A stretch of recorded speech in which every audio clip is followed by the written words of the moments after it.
Aujourd'hui au programme, on ne comprend plus rien de la stratégie d'Elon Musk pour Tesla. En effet, il annonce le licenciement des 500 personnes qui étaient en charge des superchargeurs. Bienvenue à tous sur la chaîne Octane. Retrouvez une nouvelle vidéo tous les jours résumant l'actu automobile. Alors n'oubliez pas de vous abonner pour ne rien louper. Imaginez-vous au volant d'une voiture électrique. Bon, je sais, ça ne va pas en faire rêver certains, mais imaginez quand même. Vous roulez, mais attention, pas de panique, on ne va pas tomber en panne d'électricité. Pourquoi ?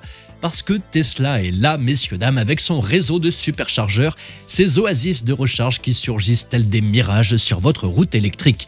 Mais peut-être plus pour longtemps. Enfin, on ne sait pas, car on ne comprend plus rien à la stratégie d'Elon Musk. Au départ, Tesla a compris qu'il fallait penser grand. Comme des conquérants de l'Ouest, ils ont planté leurs stations de recharge à travers le paysage, permettant à leurs fidèles conducteurs de Tesla de parcourir les vastes étendues en toute tranquillité. Ensuite, ils ont décidé d'ouvrir ces stations à toutes les voitures électriques. Tout ça a permis à Tesla de devenir le numéro 1 de la charge rapide dans le monde. Mais là, Elon Musk, le sorcier en chef, décide que peut-être ils ont un peu trop joué les Pères Noël.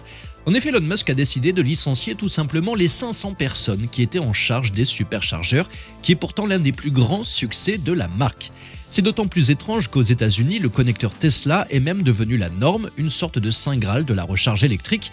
Vous avez une voiture électrique, vous avez besoin de jus, pas de problème, allez chez Tesla et tout ira bien. Un atout de taille qui permettait d'entrevoir un grand nombre d'ouvertures de nouveaux superchargeurs.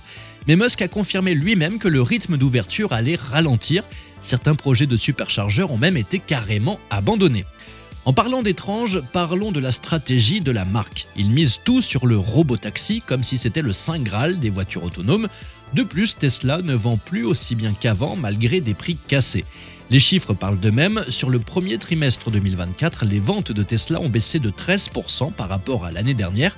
Pourtant, la division services et autres revenus affiche une croissance de 25%. Ce service étant lié aux superchargeurs.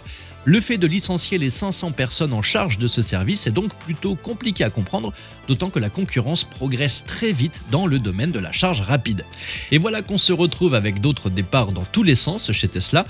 Daniel Ho, le vétéran, celui qui a vu Tesla naître et grandir, s'en va. Il a participé à la conception des modèles 3 et modèle Y et il était surtout responsable de la division chargée de développer de nouveaux véhicules. Pendant que Musk rêve de voitures autonomes, les troupes commencent à se demander si la route est encore tracée vers le succès. Alors est-ce que Musk a raison de jouer les équilibristes avec sa stratégie ? Seul l'avenir le dira, mais donnez-moi vos avis dans les commentaires. Merci à tous d'avoir suivi cette nouvelle vidéo. N'hésitez pas à vous abonner, à activer la cloche des notifications pour être sûr de ne rien louper, liker, partager et vous pouvez également venir nous rejoindre sur notre compte TikTok. Ciao !